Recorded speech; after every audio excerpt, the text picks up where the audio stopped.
Thank you, Karina. I hope this mindfulness session left you feeling relaxed and recharged. So today, sorry.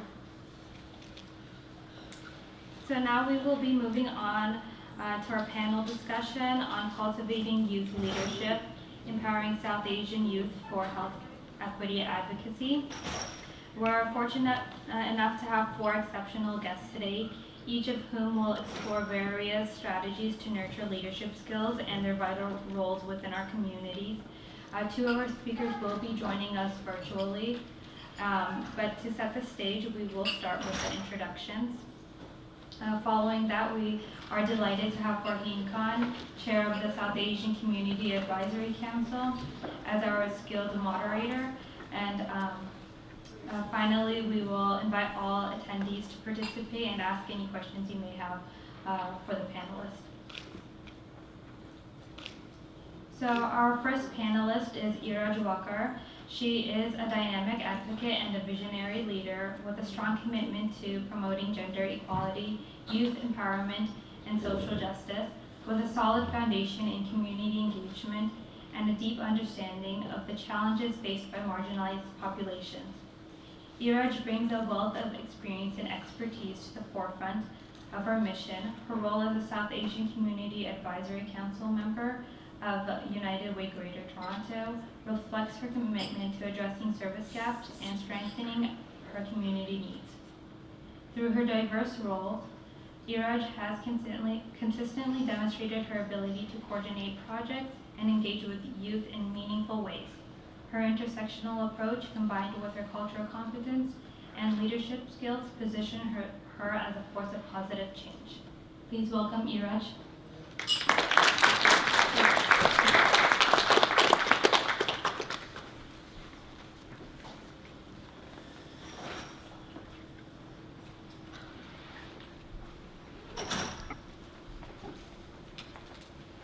So our next panelist is Manveer Babu.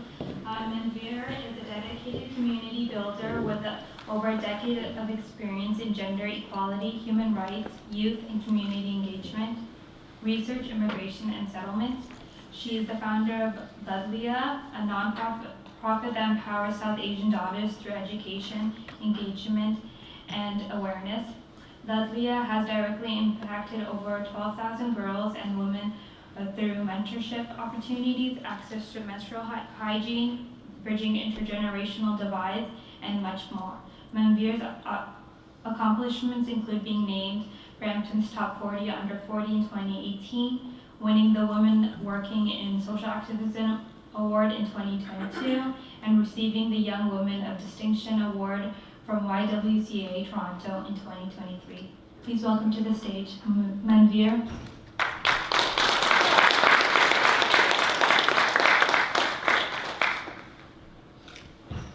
Our third panelist of the day is Farouz Karim. Farouz is a recent graduate of the Translational Research Program from the University of Toronto. Farouz immigrated to Canada from Bangladesh and grew up near Toronto. She is passionate about intersectionality of community health equity, and youth engagement. Farouz currently works as a module development coordinator at the Foundation for Medical Practice Education at McMaster University, where she is involved in researching, developing, and writing evidence-based modules for family physicians. Farouz has conducted research and worked with the Samuel Centre for Social Connectedness, Meal Exchange Canada, the McMaster Research Shop, and the Sickle Cell Awareness Group of Ontario. Farouz's work focuses predominantly on health and inclusions, drawing upon her lived experiences to advocate for better health for all. So Farouz will be joining us virtually. The screen will change after I introduce our final speaker. So our fourth panelist of the day is Almira Khalid. Almira is a public policy consultant and holds a master's in forced migration and international development from the University of Oxford. She is a tri-sector policy professional with experience in civil society, the private sector, and the United Nations entities. She specializes in migration, human rights, and gender, and has worked with UN agencies and research institutions. She is passionate about addressing social and political issues and is a strong advocate for gender justice. Currently, she is the lead delegate representing Canada Youth at the World Bank and International Monetary Fund's annual meetings this year. So, can we have the screen changed to Zoom? Sorry, this may take a moment.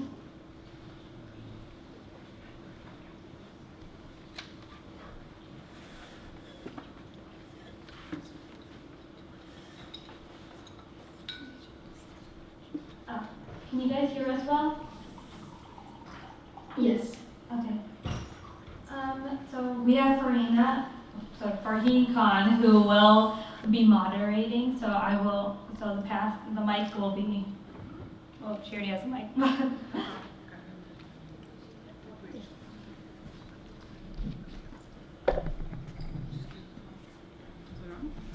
Yeah.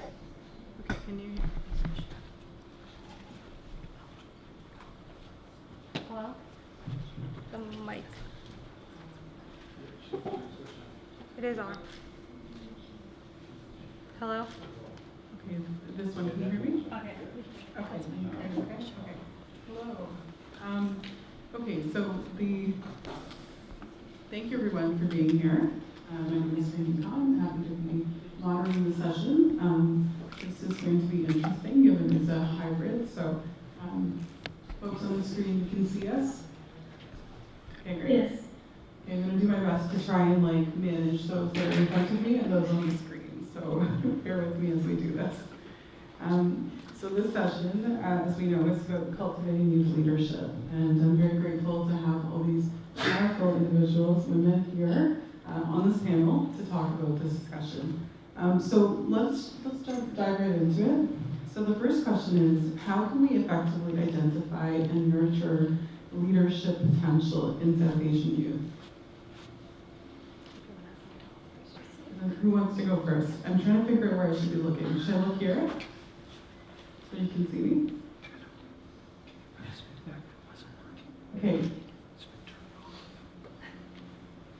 Okay, who wants to go first? Sorry. I'm trying to figure out on the screen where I'm first. Do I go good? Yeah, Okay, go ahead. I can Thank go. you. Usually, I don't like to, I move my hands quite a lot if you haven't noticed, so I'll try to stay put. Really happy to be here, so just wanna start off by saying that I'm really grateful to be here, and also shout out to the little guided meditation that we had. It really made me just realize and really made me count my blessings, just having access to clean water and air and the light, like things like that we take for granted. Many people around the world don't have that luxury. So I just want to start off by saying that I do feel very blessed and grateful to be here. And now coming to the question, I think for me, I've always just, I think a lot, but I've started doing things now. So I think that's one thing I would say, just go ahead and do things. I think a lot of time when we spend trying to plan for something or overthink, that can really discourage us or create a self-doubt in our minds. And sometimes you just have to be in spaces, take up spaces, and be willing to make mistakes and learn from it. A lot of times we don't even try to do something just because of the fear of failure. So I just really want to echo that every single person here deserves to be here. And this is the message we should be spreading around as well. Whoever that young person is, doesn't matter if it's just South Asian person, any person who want to make a change, we should be able to empower them and create opportunities and mention names in room of opportunities for those people who couldn't be here today. So I think if you really want to create that kind of impact and empower young people, we do have to create opportunities and also bring those voices in. Diverse voices from different experiences, different backgrounds. Because South Asian youth, we have a image of what South Asian person kind of looks like, but then we have people from different dialects, different backgrounds, different religions. So how can we make these spaces more inclusive and kind of share that education, when we create programs for South Asian youth. Well, okay, so, wanna go next? Okay. Thank you so much. Hi, everyone. It's a pleasure to be here, and thank you to CASSA for having me. I think when I was thinking about this question and preparing my answer, I was thinking about the word leadership. And usually when we think about leadership, it sounds like, oh, you have to be a CEO, or you have to be managing something big to be a leader. But we're all leaders. Like, you're all leaders in your own way, and we're already doing that. And when I'm answering these questions today, I'm gonna speak from my experience at Lardia, and also as a woman, a South Asian woman myself, who's had to help her parents navigate the healthcare system, as a daughter of immigrants, and also, just someone that's been working a lot with international students recently. So I'm going to bring all of those perspectives in, but I think leadership is something that not a lot of girls, unfortunately, are pushed into at a young age in our community. It's not something we expect from our girls, but no, I'll rephrase that. It's not something that we want our daughters to do. We don't want, we want them to go to school, definitely. We want them to learn how to speak. We want them to be brave, but only like this much, right? Not more than that. And with that, what happens is people like us, so many of us in this room can relate to this. We don't know how to advocate for ourselves. We don't realize when we go into a doctor's office that we can ask questions, or and a lot of us, many of you probably have also done this, because I've done this, are kind of the support person for our immigrant parents when they go access healthcare. And I've seen my mom really struggle with not asking follow-up questions, or being afraid almost as if the doctor's going to hurt her if she asks them something. And I've kind of had to advocate for her, but I had to learn that. No one was teaching me that. So when we talk about health equity, in the South Asian community, we have to look away from just like physical health, right? No, what's happening? No worries. We have to think about health equity outside of just, oh, I have to go see a doctor and that's healthcare, because health equity, healthcare is so much more. Hello? Oh, here we go. That's when we switch. All right. Are we good? Yeah? Okay. All right. So, like I was saying, when we are accessing healthcare, we often just associate that with a visit to the doctors, and then we get medication and we're good to go. Mental health is a huge piece that so many of us were introduced to when we were younger. Our parents still don't acknowledge, some of our parents still don't acknowledge mental health. So it becomes really hard as a woman to advocate for things that might not be normal conversations in our households. But that doesn't mean that it's not possible. So I would say when it comes to leadership, you need to be able to, like Raj said, you need to be able to identify leadership in rooms and also bring up people's names in rooms. And I would say that's how a lot of things have happened for someone like me, where I've been able to come into rooms and spaces and have my voice heard. And as a result, bring the voice of so many other girls and women that I work with, and make that a part of the conversation. But we have to move away from the idea of leadership as being some big thing, that isn't accessible to us, because we are all leaders in our own way. I'll end it there. Excellent. Okay, so of the two women on the screen, who'd like to go first? I can go. Okay. First of all, I want to say for my fellow panelists, everything you've been saying, yes, I love it. I actually wrote down a few things because I also want to implement that into my own life. But for me personally, I've always heard to pass the elevator down. I've been able to get to where I'm at today because of the women in my life. In fact, it's racialized women who have supported me, women who look like me or came from backgrounds like mine, that have really invested in my overall well-being. Never would I have thought that I would have gone to Oxford, but it was because I had professors who looked like me, professors who came from backgrounds like me, pushing me to be like, no, you deserve to be in that space. And so I think in a way it's very humbling too, because I am a newcomer to Canada. I just became a citizen this year. So it's exciting to see the power that you can actually hold when you have people who are a bit more advanced in their career investing in you or actually supporting you. And so I kind of always want to say mentorship is important, but I think let's go beyond mentorship. Sponsorship is where it's at, because your mentors will change over time. But through sponsorship is actually where through sponsorship is actually where, sorry, I thought I heard some audio. Through sponsorship is actually where a lot of like the actual work begins. I'm very grateful to have sponsors in my life, and so if you do feel like you're to support other young women, other young South Asian youth, try to go beyond just resume screening and actually connect them to your network, facilitate some of those conversations because that's where I found most of my leadership growth to be. That's excellent, thank you. Okay, Farah, you're up. Okay, thank you so much, and thank you to all of the panelists for everything that you've said.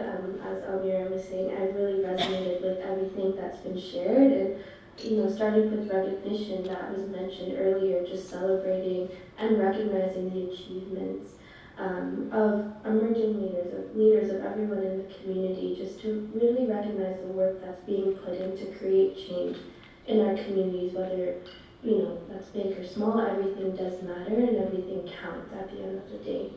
And as what was being mentioned earlier as well, having continuous support and offering ongoing support and resources to help youth, especially those from underrepresented communities where there are challenges with accessing resources or programs on their leadership journey, having that continuous support in a low barrier fashion really does help with nurturing leadership potential.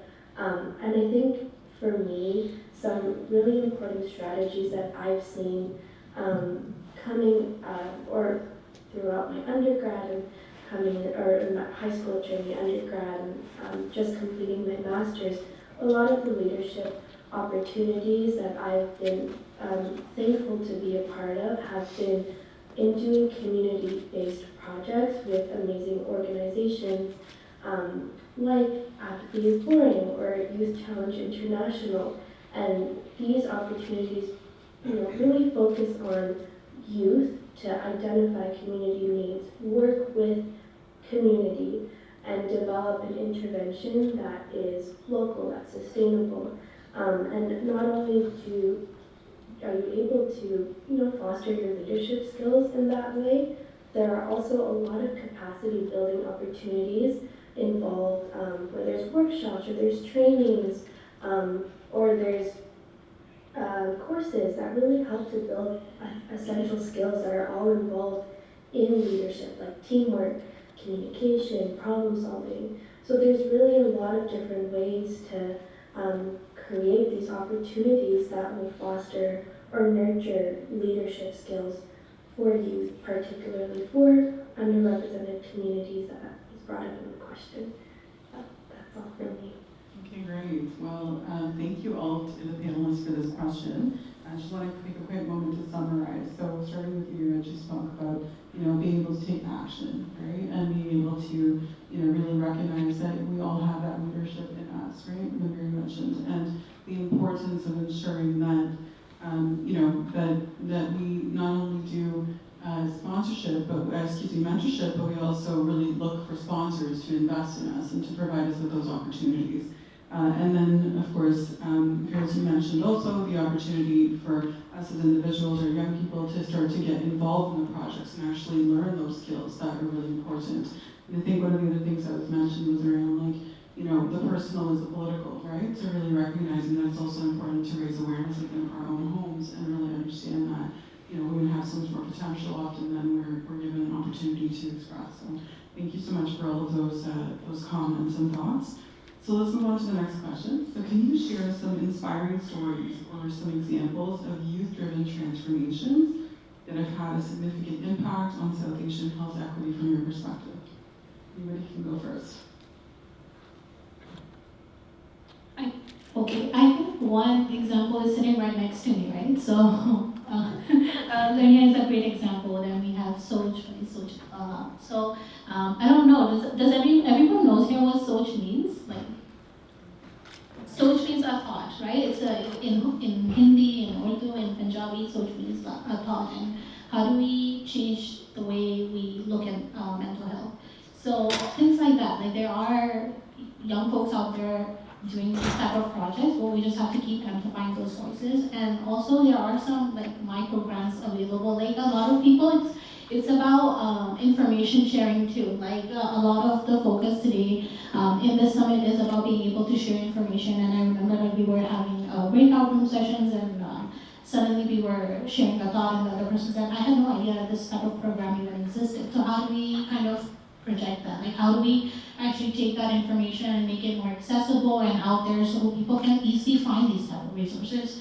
And that's where you come in, right? So if you're on social media, if you want to volunteer, that's a great way to support a cause that you are passionate about. So how can you just, it's maybe sometimes you don't even have to necessarily start something. You can join something, I think.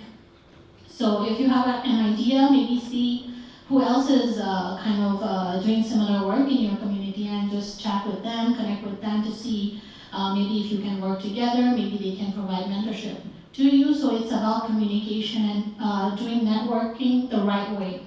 So you go in and maybe don't turn those communications into something very transactional. Sometimes communication can lead to great ideas, but have an open mind, I think. And keep learning about different things that you're passionate about. There are communities out there, so you just have to go and find it. And just on a personal note, anyone in the room here, if I can be of any help to you, feel free to reach out. I would love to just chat, and if there's any way I can help out, I will definitely. So there you go. You have built one more connection here. So I guess we can kind of keep going from there. So Eric, maybe if I could just ask you also, you do some work in the community, maybe you can talk a little bit about what you do as well. So I don't, like I said, I don't sit still. So sometimes I am involved in too many things. So I don't think that's healthy for me, or it shouldn't be healthy to you too. So really be intentional. Think about the things that you care about. For me, it's the community that I'm part of. So I work with Newcomer Information Center. So I work with a lot of newcomers. So that's the group that I really want to support. So I volunteer with Triad Mentorship. So I provide mentorship to internationally trained workers who are here trying to find relevant work in their fields. We try to find some network or work opportunities, help them out with their job search, things like that. And I also volunteer with YWCA of Canada and YWCA World. So we're trying to really engage young women in leadership positions. So this is some of the work that I'm involved in. And now and then when I do have some time in between, that's when I start researching again to find out what grants are available and if there's anything that I can apply for, and if that funding goes through, then I try to involve more young people who want to do a similar type of work, and we get some projects rolling. So it's just about doing your research. I mean, LinkedIn is a great tool. A lot of folks are out there. So build those connections and try to build meaningful relationships that way. Awesome, thank you. Thank you. Thanks, Irish. Go ahead. Thank you. Love that answer. Way to go. I have, I guess, lots of stories about youth-driven impact, but I'll speak to our project that we launched through Lagia in 2020 called Udadi, and Udadi means leap in Punjabi. Udadi was a program that we created specifically for international students, women identifying international students who are South Asian. And our organization is run primarily by South Asian women who are young women. I'm still one of them. And we're all, when I started it, I was 21, but I think everyone is between the ages of like 18 to 35. So we're all relatively young and have really been able to connect with this population because we look like them, we speak their language, we have similar names, we have similar experiences. We might not be newcomers ourselves, but we can definitely understand where they're coming from as women. And that has been so crucial in our work. And we've been able to engage these students on topics that, I kid you not, they will never feel comfortable speaking about, such as sexual health, mental health, menstrual health, which is a huge topic that, when we speak to these students, they get so shy, and it's not their fault. Like, when did we ever talk about periods with our families growing up? So that's a very new topic for many of them, and now they're seeing a room full of women openly talking about, their period or menstrual health in general, and they're like, oh, okay, it is okay to talk about it, and I don't need to necessarily shy away from the topic. So we've seen that create a lot of different lots of different impact. One is just students now know more about their health, and secondly, they know where to get resources from. Oftentimes, these young women don't know that they have sexual health centers in their colleges or their universities that they can access. And also, they don't know that they can speak to people at their school or at their college who can help them.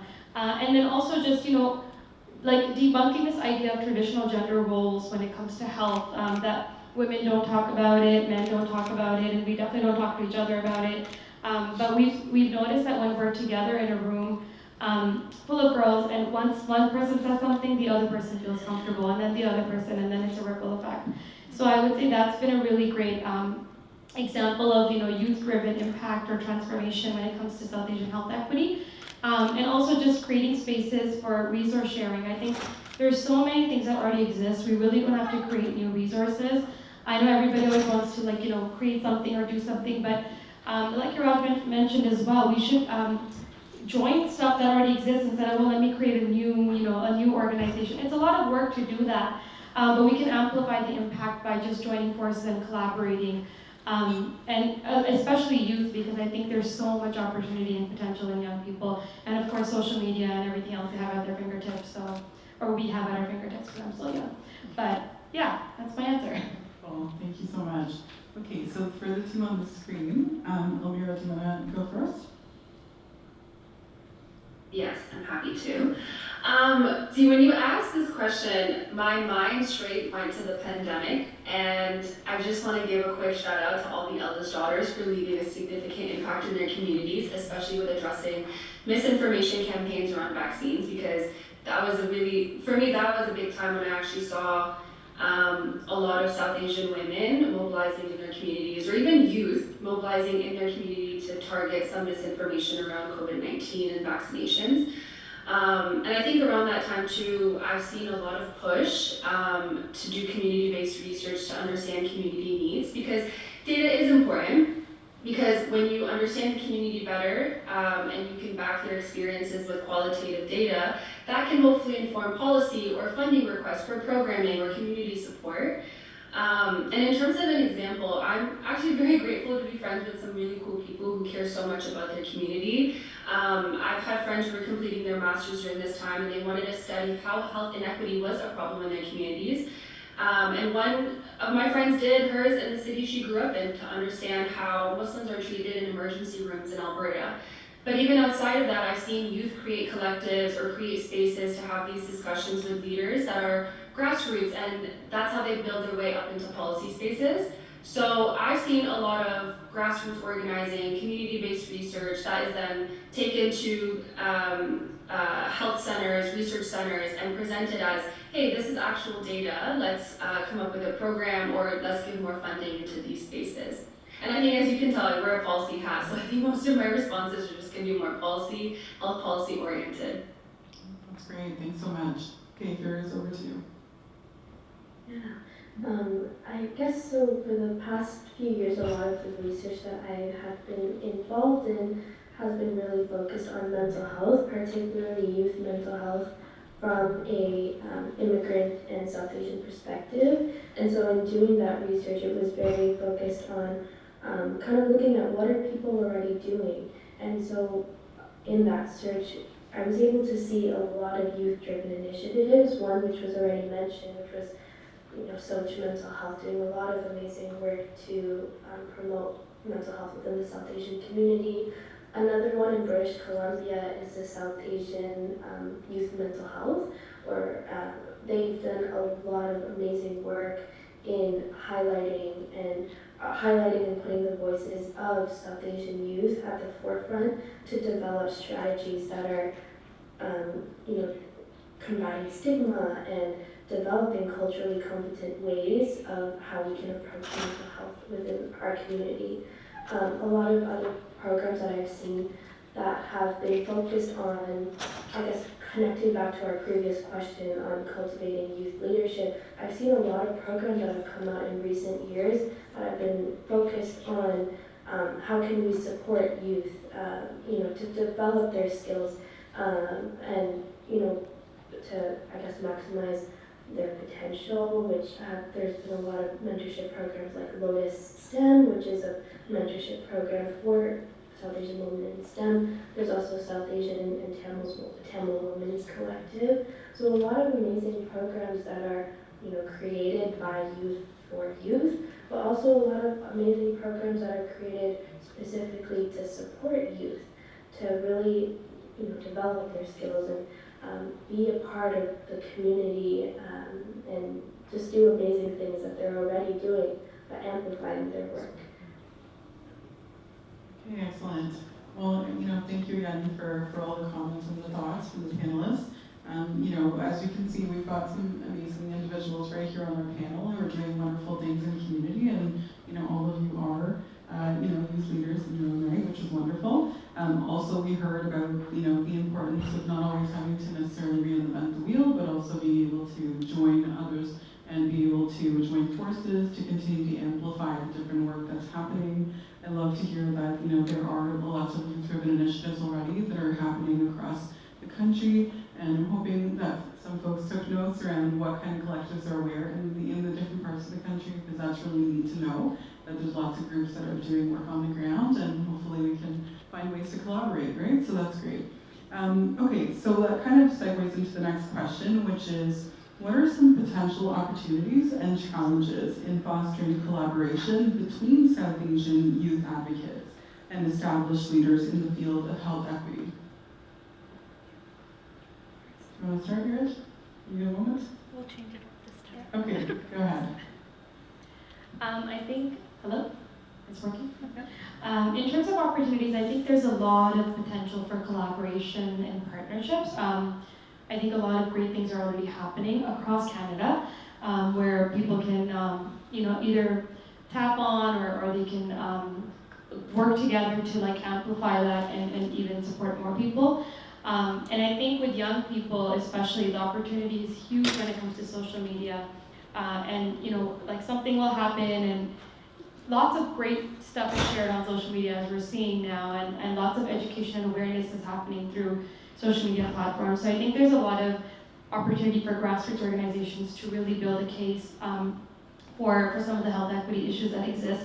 And I know a lot of young people are already so proactive, and we get so many emails around, hey, I want to volunteer, or I want a summer placement or a summer internship. So these young people are already out there. They just need someone to help them and hold their hand and kind of just bring them in, and from there they will lead the way and become the leaders of tomorrow. But I think challenges-wise, this is something a lot of us have probably experienced on or have seen. I feel like sometimes it's really hard to make a case for health equity issues because not everything is visible, right? And I think I know sometimes when we apply for grants, we have to give an arm and a leg to make a case for, we need this, there is gender-based violence in our community and we need this funding to do this work, because so much of it is not reported or so much of it is not documented. So I think that remains a huge challenge, and just, proving to funders that these issues exist, unfortunately. And if you look at it, the other challenge is the South Asian community and the South Asian diaspora is so diverse. So sometimes the challenge is that one community might be more present, or visibly present or visibly visible, I guess, and they might, and I'm not saying that they need to do this, but they might become the more dominant community or the subgroup within the larger group, right? And so I think there's room for everyone to bring out the issues that are present within their subgroups or subcommunities and talk about that, because it's not just Punjabi people who face issues, right? Everybody has issues, health equity issues or health equity challenges, but we need leaders from we need diverse leaders within the South Asian space to bring those issues to the forefront. And then also just it becomes really difficult to talk about now the separation of international students issues, and then versus young people in general versus women versus men versus seniors. So it's a lot of different groups within the one group, and I think that sometimes can be really challenging. But all that to say, there's so many of us, and there's so many of us here representing so many different subgroups from the South Asian diaspora, and we're all trying our best to bring these issues to light. So Yeah, lots of opportunities, but also some challenges. Wonderful. Thanks. Do you want to answer yours? How do I top that? I think I will say there are quite a few challenges, but I would say that I think one of the things that really keep a young person from taking an action on going out, giving time to a community is that either they are not paid well, to be honest. Like a lot of co-op places or placements are unpaid and they're working full time. Like that's ridiculous, to be honest. Like so when we think about health equity, right, we also have to look at housing. We have to look at employment. Right, it's all connected. So how can we talk about health equity when people are having a hard time paying the rent? Or how can we talk about health equity when someone is working like 40 hours a week and it's a minimum wage, and look at the prices these days. So these are just common challenges, right, that we are all aware of. And then also sometimes the expectations and realities are different. So I have been in many youth-led spaces and programs that are designed for youth, but they go in and I don't know, somehow the engagement level, it's not the same. It starts out very strong, but then there are some commitment challenges there. So there has to be some sort of incentive for, I guess, young people to make them stay engaged throughout the program, and also maybe the trainings that we provide, right? Maybe after that, what is the purpose of the training? If you are providing any type of, let's say, employment-related training to a youth, are you also helping them to secure employment? Or is it a proper employment? So it has to be a holistic approach when you want to support youth, not just support them in one area and kind of leave them to figure out the rest. I think that's where one of the missing pieces is, that if you want to serve any community, we have to take a holistic approach. Excellent, thank you. Okay, the two women on the screen. You want to go first, Laura? I'm sorry to unmute myself. So I love what my fellow panelists have already mentioned, so I'm not going to repeat some of the challenges. In fact, I'm just going to maybe echo that and give an example, because I think this is where research and community-based research is so important. You're taking lived experience and creating data around it is one way to foster collaboration between sometimes the two generations. And I love the point around working through collaboration and partnerships and how health equity it intersects with housing and employment. I know it's previously mentioned, but I am part of the South Asian and Tamil Women's Collective, which is a grassroots community-based organization that focuses on creating spaces for intergenerational connection, growth and learning for South Asian and Tamil women and girls. And this year, we received a grant to conduct research on better understanding the career development and employment needs of young South Asian and Tamil women that are aged from 18 to 30 across the GTA. So I'm excited for that, because you're working with different generations to understand their pathways and to create a better profile of generational changes, which we know will heavily intersect with health and mental health. But in my eyes, that's one way to foster healthy collaboration and allow for knowledge transfer, which can hopefully support health policy and other programming. But I think I also want to take it back to a previous point that I made on sponsorship and mentorship. Continue to connect and expand your network. Having people that look like you, coming from backgrounds like yours, supporting your work is really important, because you can always go to them and ask them for advice, and hopefully they can leverage their network. Great, thank you. Okay, go ahead, Paris. Yeah, a lot of amazing things were said. I guess starting off with what was just mentioned earlier about knowledge exchange, I think that's an incredible opportunity that we have to gain the insights from these two groups, youth advocates and established leaders, that can really, when we bring those together, can bring about very important innovative ideas. When I was working with the Centennial Center for Social Connectedness, this wasn't South Asian specific, but we were looking at post-secondary student food insecurity and mental health, and leaders on campus, so staff, faculty, they're working in the food insecurity space, but they had no idea how this was impacting youth and their mental health, how those two intersect. So when we were doing this community-based research project, we're interviewing youth, but we're also interviewing these established leaders and bringing together their voices to develop some sort of intervention that would then highlight both sides. We were able to create recommendations that were feasible, that were addressing the needs and the challenges that were experienced by both, and coming to middle ground that we would be able to work from and work towards a sustainable solution. Other opportunities, as I was mentioning earlier, a lot of capacity building can come about from collaboration. You're able to enhance the effectiveness of both groups or learning from each other. So again, knowledge exchange. There's also increased visibility of initiatives when you have that cross-sectoral collaboration, or you have intergenerational collaboration.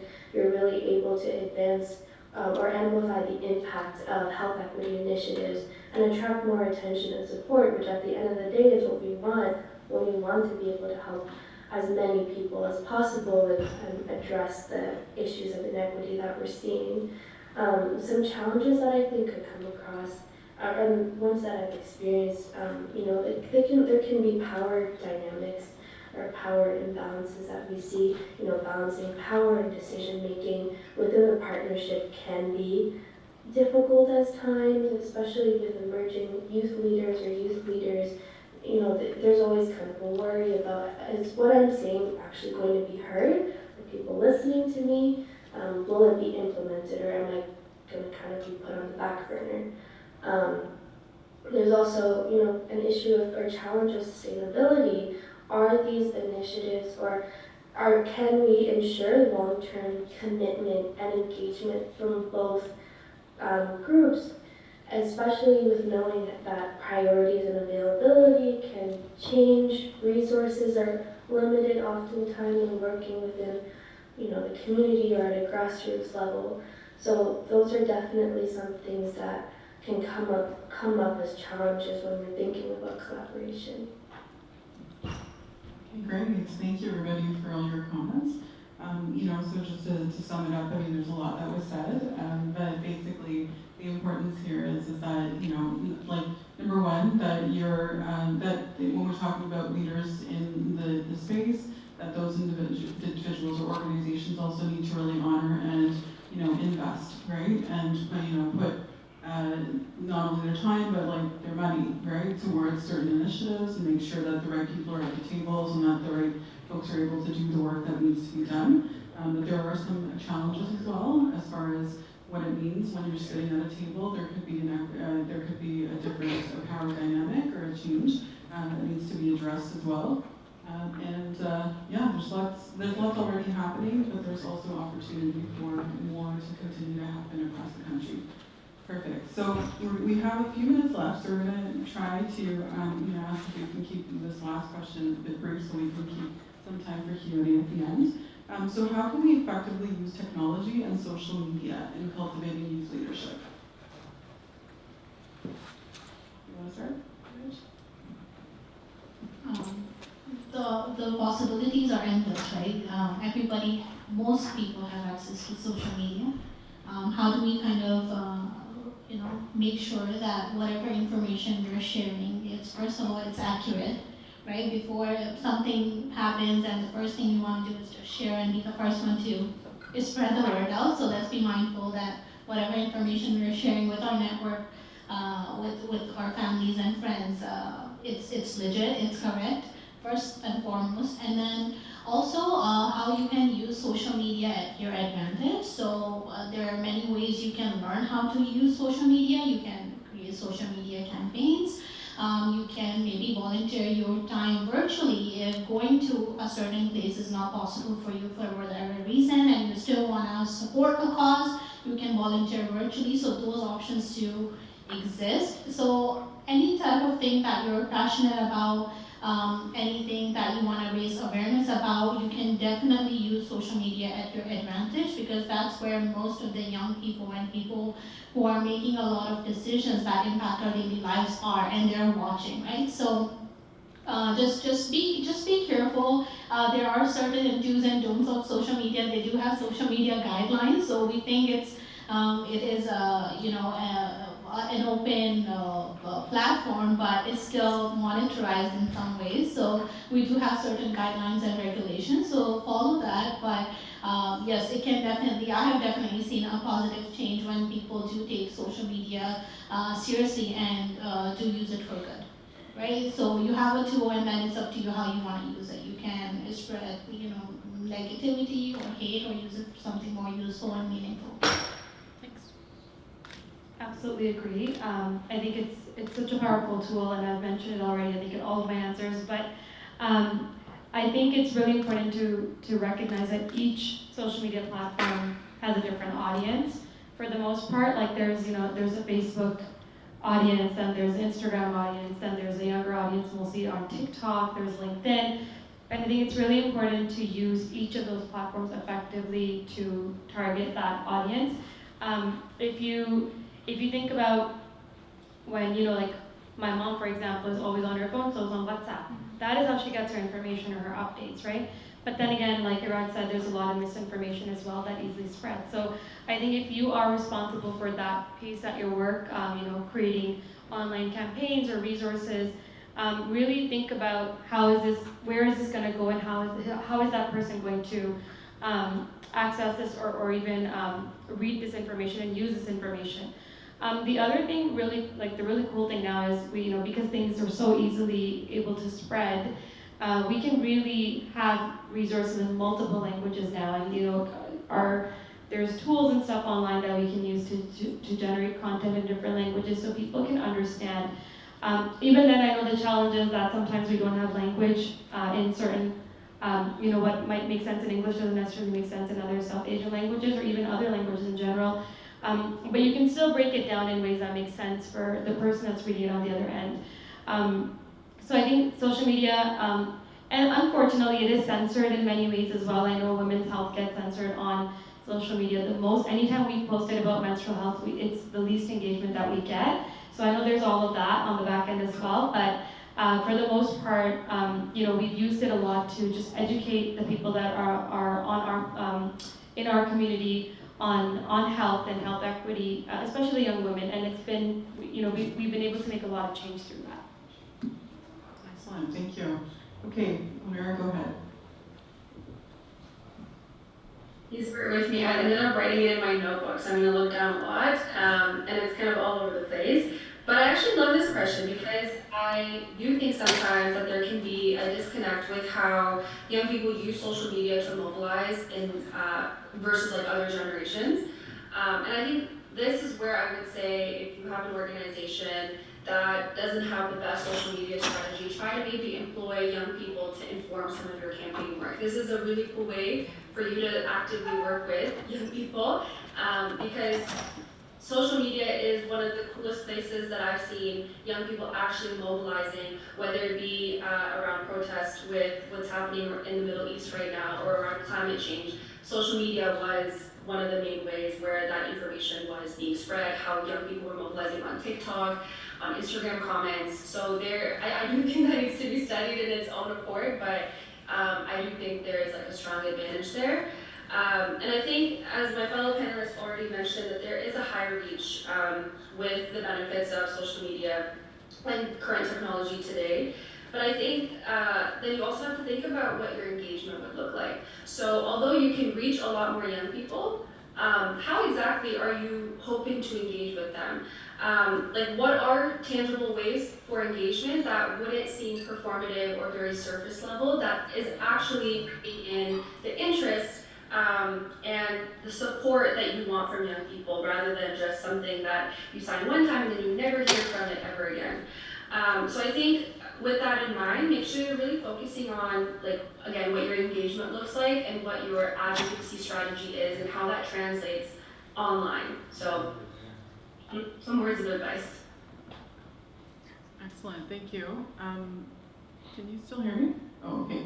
Farah's over to you. Thank you. So I wanted to connect it back to what was mentioned in the previous question. Amira brought it up regarding, the pandemic. We saw a huge uptick in social media pages, social media or groups, collectives on Instagram, on TikTok, Facebook, LinkedIn, I guess primarily what I've seen has been on Instagram, a lot of youth-driven groups and pages creating awareness on different issues that are happening within the community during the pandemic. I was fortunate to work with to create a page on social media that was dedicated to public washroom inaccess during the pandemic. And that's not really a topic that without toilet privilege, that was a huge word. It's not something that you can think about on a day-to-day. You are able to access a toilet freely, whether they're going to find another washroom, right? But with social media, we were able, as a youth, group, we were able to highlight just how accessible washrooms are, especially during the pandemic with washrooms, being shut down as a part of the public health, huge health equity gap. And it was youth that was bringing light to this issue. So I think it creates an incredible opportunity to be able to shed light on topics that you wouldn't really consider on a day-to-day basis. And in doing so, you're huge inequity problems, but you're also, as for example, me in that position, I was able to gain a lot of skills, as well as mentioned, on how can we actually create social media campaigns that are reaching our intended audiences? How are we creating posts that are accessible? The language is accessible, the graphics are accessible. So it creates a lot of learning opportunity for youth to develop these personal skills, but also reach out to the community, make connections within their community. Those connections that you build in the process of also bridging the gap can be incredible down the road. Even those with our leading network, and you're building skills at the same time, and they're really bringing light to inequity issues within the population. Okay, excellent.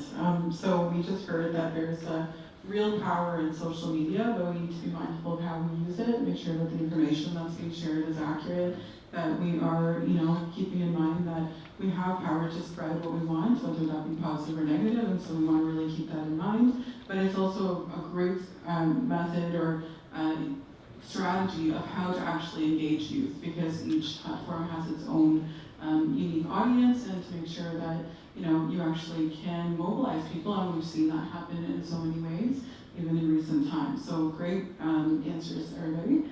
So we have a few minutes left for this session, so just want to be able to open it up. We've only got about 5 minutes left, but if there's any pressing questions in the audience that you might want to ask any of our panelists, now's the time. Please let us know, and we can bring over the mic. Anybody want to go with that?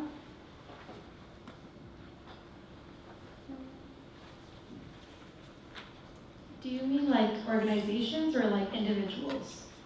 Either, like, how can we just like promote it more? Like you talked about like you being an immigrant, like you were like the kind of the spokesperson for your family, like the spokesperson for your parents and stuff.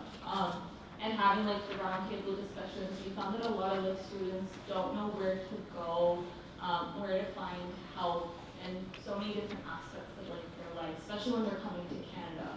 So like we have sessions like these, which are great, and we need more of them, but what else can we do to help the South Asian community, especially when it comes to health?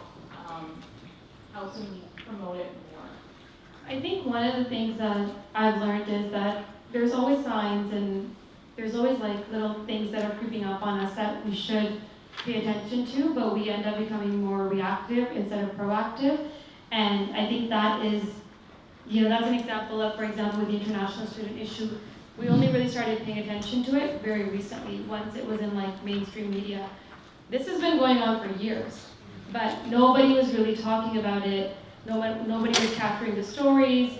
Students were afraid to share their stories because they really, truly, and even now they have this belief that if they say anything, it's going to impact their PR or it's going to impact their immigration status and they're going to have to be deported. Although it doesn't work like that. But as a community, we did not take a proactive approach. We're still not taking a proactive approach, and I can vouch for that. And I think people are speaking up. I know like our organization does a lot of work. There are others as well, but there's not enough. There's not enough of us. We all have family, friends, neighbors who have an international student in their life that they either help settle or they know of someone who's probably getting exploited, who's living in unsafe housing, who's not being paid their wages, who may need mental health support, but we're not helping them. We're looking at the way because it's not our problem. It is our problem. And until we don't take collective responsibility for that, we can't see change. It can't just be one or two groups in the GTA making noise about this, because it's no longer a GTA issue, by the way. Like tonight we're traveling to Sarnia to speak to a college there, and some of you may not even know where Sarnia is. It's not here, it's like 3 hours away, and we're traveling there because they don't know what to do and how to support their international student population. But and also like our organization we're a small organization when you compare us to bigger organizations, but we're doing the work. So it's not so much like we're not raising awareness. I don't think we're not collectively raising enough awareness about the issue. So if we don't join forces and talk about it or scream at the top of our lungs, no one's going to hear. Thank you. Anybody else want to respond to that before we move on? There's another question. Almira or Firoz, I can't see you, but do you have any comments to add to that? No? Okay, go ahead please, your question, yeah. Hi, good afternoon. I'm an international student from the Centennial College, and this breakout session spoke about youth empowerment, right? Based on my experience, I've been here for 9 months, and it was difficult for me to, establish and be able to show my power and leadership because I was struggling to, I'm struggling to meet the needs also, my physiological needs. So I think most of us are very familiar with Maslow's hierarchy of needs. Like in order to, empowerment and leadership falls under self-actualization. And in order to reach the top of the triangle, you must be able to at least meet the base of the triangle with the physiological needs such as housing, employment, clothing, and food. What can you give us advice, international students that are struggling not only with the payment of paying high tuition fees, but also the expensive cost of living in Canada. I think we wanted also to establish leadership and empowerment, but because we don't have the proper resources to meet our physiological needs, that is what do you call this one, basically stopping us from, achieving the leadership, the leader that we actually wanted to be. Yeah, I just want to say to all the international students in the room, especially the young women, you are all leaders for taking this leap of faith and coming to this country on your own. So just kudos to you. Can we have a huge round of applause for them? Because I know when I go on a trip, I'm worried about oh my God, am I going to be safe in this country for 5 days, 6 days? And you are coming to a brand new country where you may or may not have family, where you don't have a job lined up, and you don't know what you're walking into. And of course, with the weather change, there's so much that you're dealing with for the first time and on your own. And oftentimes, I know you're not telling your family what you're going through back home, right? So you're very strong for doing that. I just want to say that. Secondly, I think that is a sign of leadership. I think you taking that leap of faith and coming here and trying to establish yourself on your own is leadership. And you have to, you've already taken that initiative. Now you have to keep going and build a community where you have others in your network, and I'm sure there's others on your table, maybe you're in this room, who are in the same boat, who you can lean on and who can learn from you, and you can share stories. And then you have a lot of resources in your colleges, which you can tap on and you can access free of cost. You've paid a large tuition to be here, use those resources. And I know it's really scary to navigate that. Healthcare insurance, all these things are super scary. There's so much jargon, there's so many booklets, but go and bother them. Tell them, help me understand this. I deserve to understand this. Sit down with them, ask them to break it down for you, and do your research. And if there's ever anything we can help with, Again, we're like really helping international students navigate all this one-on-one, which is I think what you need at the end of the day, right? Like a presentation isn't gonna help that. So I would say really like access those resources and make them help you because you deserve the help and you've paid for the help. Thank you. Anybody else want to comment? Elmira or Bruce, yeah, do you have any comments to make? Okay, I think we've wrapped up the time, right, for the session. I'll take one more question. Okay, so I also want to, sorry, is there anybody else who wants to make a comment? I think Bruce wanted. Oh, go ahead, Bruce. Sorry, I couldn't see you. Go ahead.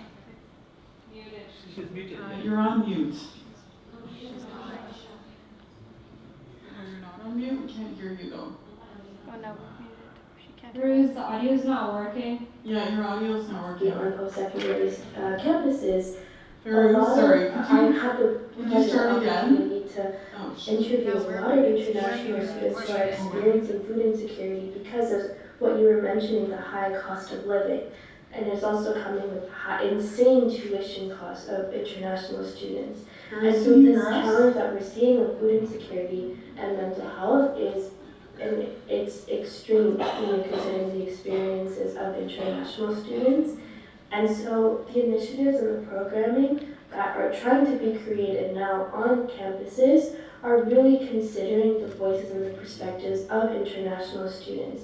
So if, on your campus or in the community, if you're seeing these opportunities, it would be amazing if you're able to go out and, you share your thoughts or the experiences that you've been going through.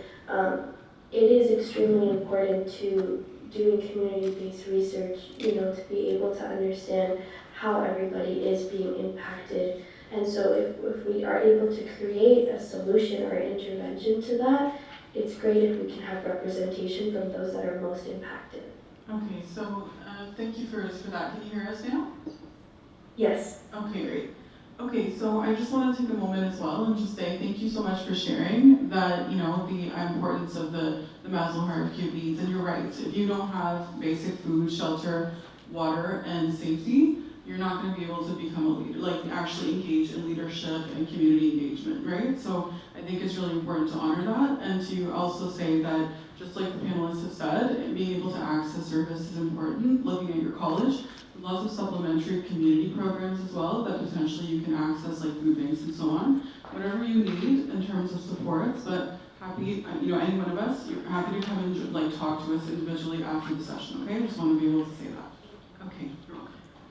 Okay, there was one more question in the room. Please go ahead. It's me? Yeah. Oh, okay. Thank you. No, I just wanted to, because since we're talking about international students, most of them, unfortunately, they are not making informed choice. When they are coming from different countries, they have a different dream, and they were always given a lot of wrong informations. Even their parents, their family, they often give them there is a common understanding that if you go the first semester and from second semester you can earn, you can have your own living, whatever you earn there. But that is not the case. We all know them. But most of them, the agents, those who are dealing with the study permit, they are giving them that information, that idea that you just somehow give first year tuition fee and the rest you can manage, which is not the real thing, and that is giving them a lot of problem when they arrive here. So we need to address their parents, I mean the family as well. We need to do something, so that their parents, their the guardians, they are also aware of the whole situation. Thank you. Do you want to comment on that? Thank you. Yeah, I agree. I think there is some space for preparation before even arriving into Canada that we're not leveraging right now. I think there's a lot of misconceptions around what's going to happen once you arrive here, but it's not, that's not the reality.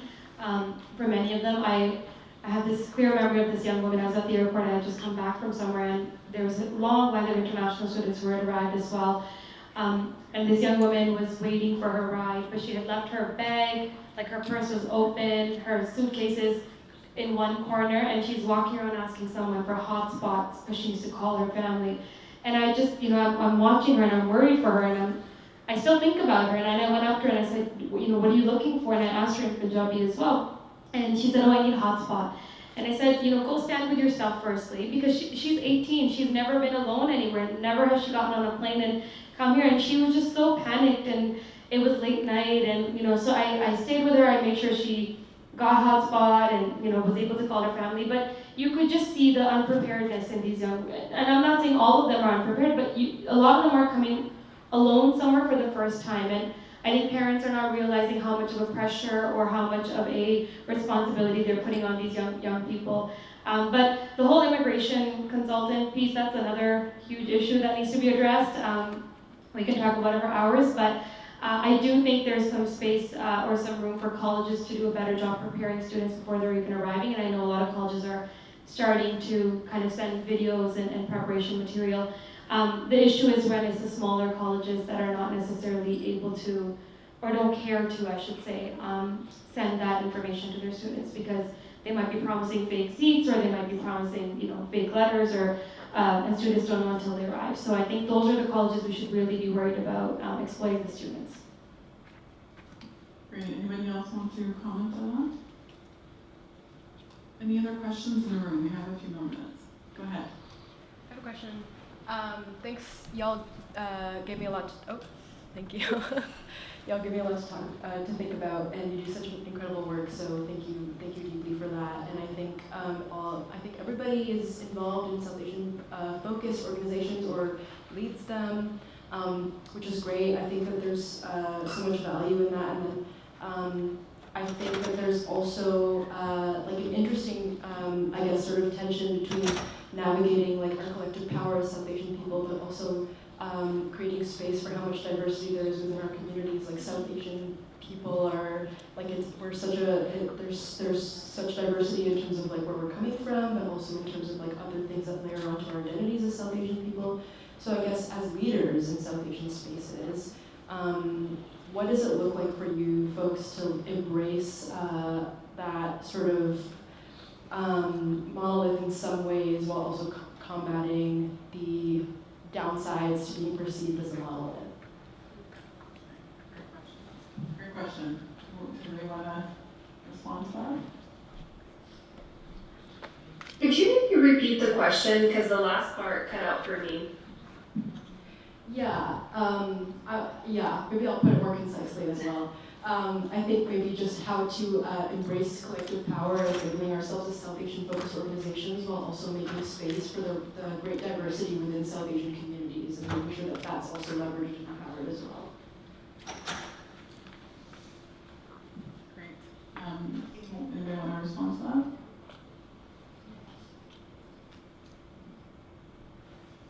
I mean, I can answer to that. I think, well, I am part of United Refugee, right? So we have that South Asian Advisory Council. So we invite people to join the council and just speak to us. So that's one way. Like just coming from that personal experience, I can say that if there is anybody here who wants to kind of know about the council or have some sort of ideas or any suggestion, feel free to reach out to us. And also, I think we have to invite diverse voices, but also give them space to share their stories. I think a lot of time when we are organizing an event or are part of a project, we call it, you know, it's gonna be diverse, and we have people from different groups from South Asian community, but there are only a few groups that are taking the lead in it, right? And the rest are just attending as probably participants or as listeners. So whenever we talk about South Asian representation, we have to invite people and also give them that space to share their experiences. I think that's why we don't see a lot of representation in a lot of spaces. That's my take on it, because I do see a lot of people, but I don't hear enough voices.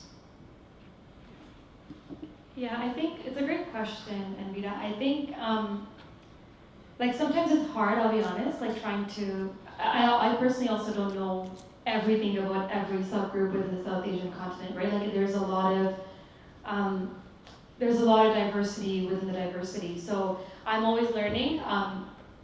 What we try to do internally on our team is we try to have diversity within the team. So for example, we try to have, we have a huge mentorship program across Canada.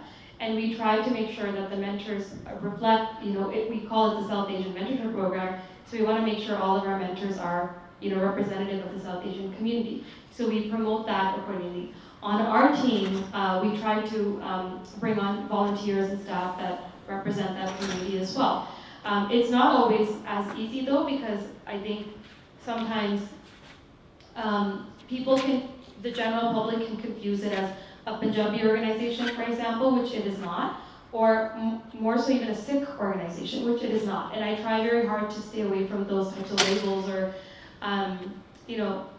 a representation, because I don't want it to become about one group or one religious group or one cultural group, because that's not what it's for. It's for women, it's for girls, and some, we also have volunteers from other racialized groups who are not South Asian, because they feel like their community, or they've experienced similar stuff in their community when it comes to gender equity, and so forth. So I think that's some of the ways that I kind of try to include the diversity of the South Asian community in our work, but it's an ongoing learning opportunity for me.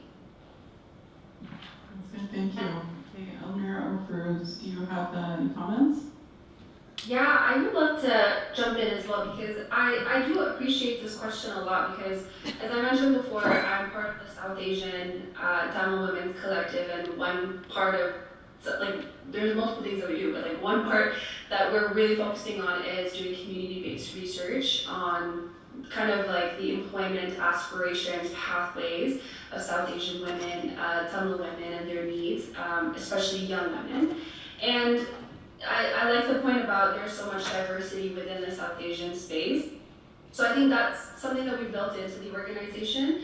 We have community advisors that are constantly feeding into the research plans that we have. In fact, we're about to do our launch to talk about what our research will look like, the different phases we're going to take, and we're opening it up to the community. Fun fact is on November 24th, if anyone wants to make it. And we're going to be presenting to the community what the research structure is going to look like, how the community advisors, which we hoped and we pushed for it to be a diverse set of community advisors, but even beyond that, it's open to the public, it's open to the general South Asian community and non-South Asian community to give us feedback or give us comments or any concerns that they may have. So it really is a community-based research, and hopefully it'll be a community-based research report. So I think those are some ways that I know for the South Asian and Tamil Women's Collective, that's how we try to navigate some of the diversity that's seen in the South Asian space. Great, thank you. Any other comments or questions? We have One over here.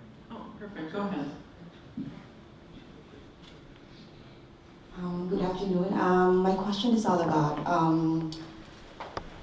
as mentioned a while ago, that basic needs are very important amongst the international students. I was also an international student. However,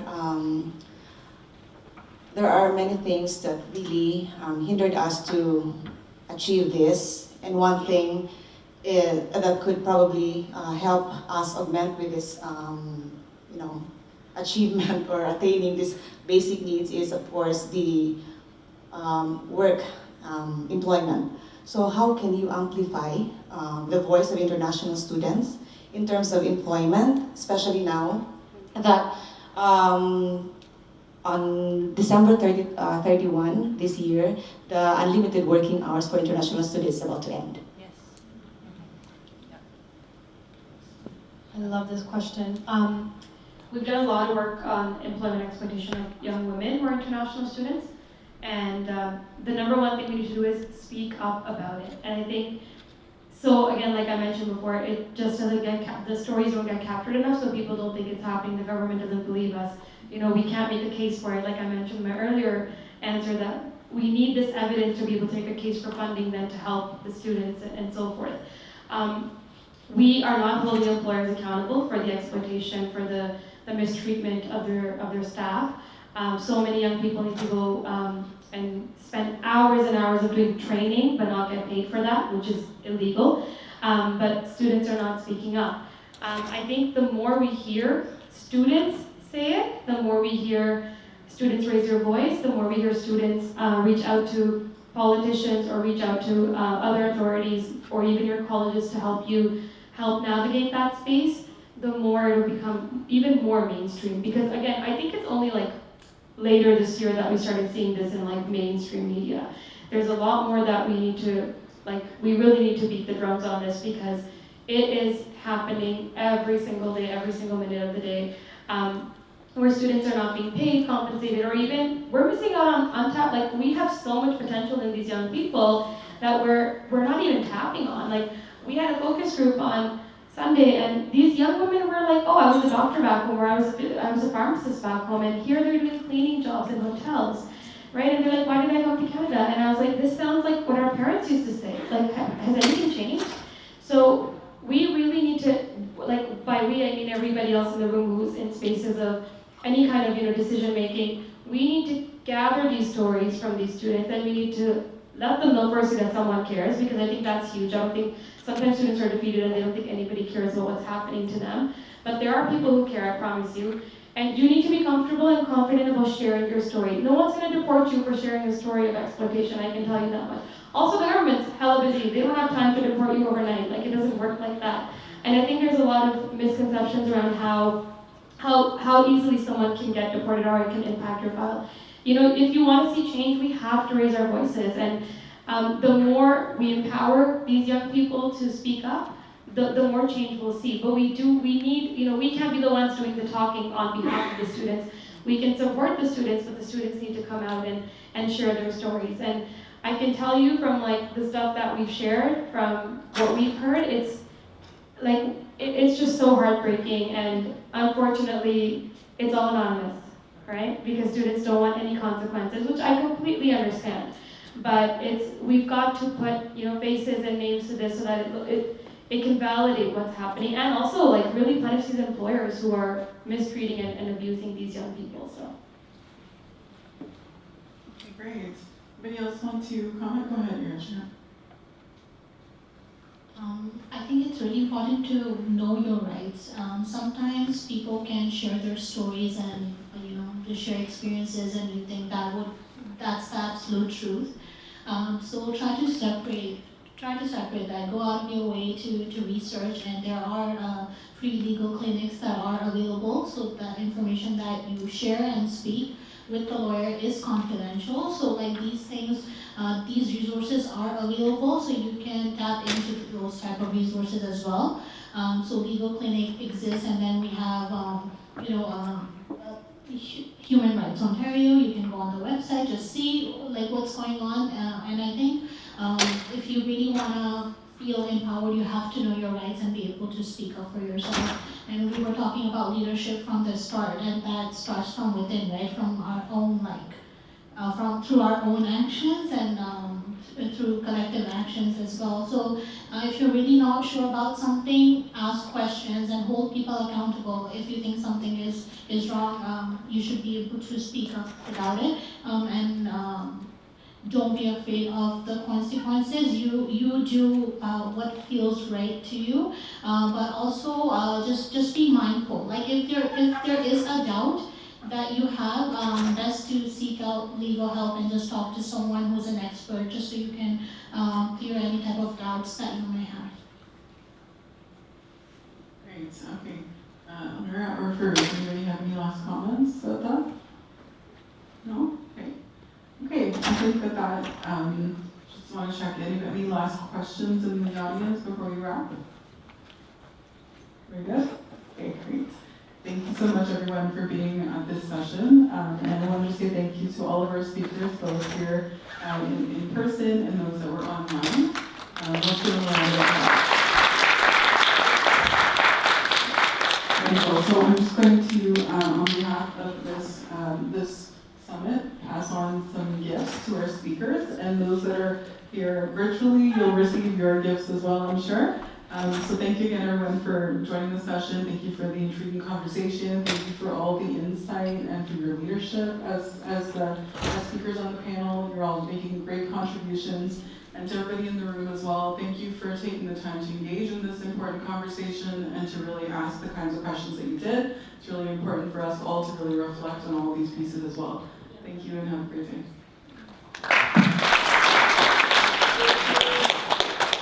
Thank you so much, Farheen, Manveer, Feroz, Iraj, and Elmira for being here, and especially Feroz and Elmira, even though they were sick, they still committed to being here online. I really appreciate that, and we all do. Just a couple of reminders before I close this off for the day. We do have evaluations that are in front of you, and these evaluations really help us understand what we did right, what we could do better next time. This is our first in-person health equity summit since the beginning of the pandemic. We had a sold-out two-day summit in 2019, and we had intended to replicate that in 2020. Unfortunately, that's when we actually hired Madiba to do that for us, and she's been with us since. We're hoping again we can continue this pattern of hosting more in-person events and having you as our honored guests to join us and learn. Just another reminder around parking vouchers. We do have them available at the registration desk. So if you have parked in lot 2 or 3, please grab them from Ria, who's at the front, as parking is covered in your ticket cost. I just wanted to share, I know we've been talking a lot about international students. This is something prior to the pandemic. CASSA has a lot of interns from a lot of the community colleges and a lot of the post-secondary institutions around the Greater Toronto area. And we always try to support the international students to get work experience and real work experience, and not just, get me a coffee type of work experience. And back in 2018, I supervised an international student. I'm not going to mention her name, but her story really, it shook me because of the way that she described the way that she came to Canada. She came from a village in Rajasthan in India, and her entire village pooled together money for her to come to Canada. And her professors at her college were constantly failing her in her courses, and she had to keep giving tuition again and again to redo her her education, and she couldn't tell that to her community, to her village. So I think these kind of stories are so powerful, and we learned in the first keynote that stories and narratives are so powerful around change and advocacy, and that's one of the things that we're doing here at CASSA. We're trying to use these narratives to make change, because empathy is so powerful, and we don't recognize that when we do these professional types of research or academic research, but we don't realize the power of empathy and narrative. So I really appreciated in the morning Amrit's keynote address about the importance of narrative and your stories and what impact the stories can have. I heard a lot, and I apologize I couldn't be at every session for the entire session. I had to be in and out, but I took in quite a bit. And I heard quite a lot, and I'll just share with you some of the things that I heard today. I heard a lot about trust, the need to build trust with communities, the need to bridge gaps with community-based agencies, especially the academic sector and the community-based agencies. I heard about the lack of accessibility of funds, both for racialized researchers and as well as racialized serving organizations. I heard a lot about the interdisciplinary work and the need for interdisciplinary work, whether it's on mental health, whether it's on international students, whether it's on homelessness. We need to take a holistic approach. I heard that we need to bring in the voices of those that are not present in the room. And it's important for people that look like you to invest in you, to sponsor you and not just mentor you. Thanks for mentioning that. And we also need to be cognizant of the diversity within the South Asian communities. So we're very, very cognizant of the fact that we don't say community when we refer to the South Asian communities, because the diaspora is so diverse, and we need to take that into account, whether it's in research or advocacy or policy, or anything else that we do within the communities. We heard that youth homelessness sits everywhere and nowhere. So youth homelessness is it's a very different challenge than addressing adult homelessness. We heard that there's an important way to improve the trajectories of young people who are experiencing or have experienced homelessness. And that is to provide, beyond just housing, they need a lot of other social and economic support. We heard a lot about food insecurities that international students are facing. That's been a big conversation that we hear about in the news as well, due to the high prices. We also heard about the fact that international students are not seeking medical attention for fear of if they're diagnosed with something, or if they don't have the proper immigration status. You know, there's a lot of fears and there's a lot of misinformation that's being shared that doesn't help the cause. So we have heard, and sorry, these are not the exhaustive notes. My staff have those exhaustive notes, and I promise you, in the work that we do around health equity is actually one of our 6 strategic priorities. So it's actually a strategic priority that never gets funded for CASSA. We have funding for work around gender-based violence, around employment equity, around the education sector, around anti-racism, around anti-hate. But health equity is one area. It's because we're not doing the frontline work. It's difficult for funders and the government to understand that this work around advocacy is so important. But we've been doing health equity work for the last decade because it's so important, and it's non-funded, but it's still important. And we will continue to do that for our communities. And it's not an event where we hear nice things, we say nice things, and then we move on. We will use what we've heard today to continue to do advocacy for the youth in our communities. We've heard that the challenges are reaching catastrophic levels, and we will do, as an organization, as an umbrella organization, what we can in terms of policy changes, program changes, and advocacy. Thank you so much for being here.